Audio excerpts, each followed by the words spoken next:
பாப்பாவுக்கு கார சட்னியும் தோசையும் இருந்தாவே போதுங்க. அவளுக்கு சாதமே வேணாம். அதுவே லஞ்சுக்கு வைக்க சொல்லிடுவா. ஸோ அந்த மாதிரி தான் ஒரு நாள் வந்து கார சட்னியும் தோசையும் வைக்க சொன்னா. கார சட்னி எப்படி செய்யணும்? ஒரு தவால வந்து எண்ணெய் ஊற்றிட்டு வெங்காயம், தக்காளி, கடலைப்பருப்பு, சீரகம், ஒரு 4 பல்லு பூண்டு, புளி, அப்புறம் கொஞ்சமாக உப்பு போட்டு நல்லா வதக்கிட்டு தேவைப்பட்ட அளவுக்கு காஞ்ச மிளகா நம்ம காரத்துக்கு ஏற்ற மாதிரி எடுத்துக்கலாம்.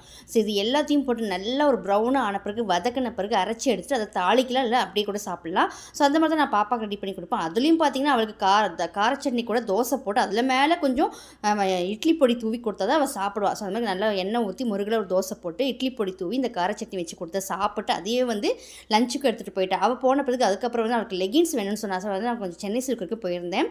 ஸோ சென்னை சில்க் போனால் அங்கே வந்து பார்த்திங்கன்னா பொங்கல் செலிப்ரேஷனுக்கு சூப்பராக எல்லாம் வெளியே டெக்கரேஷன் பண்ணியிருந்தாங்க.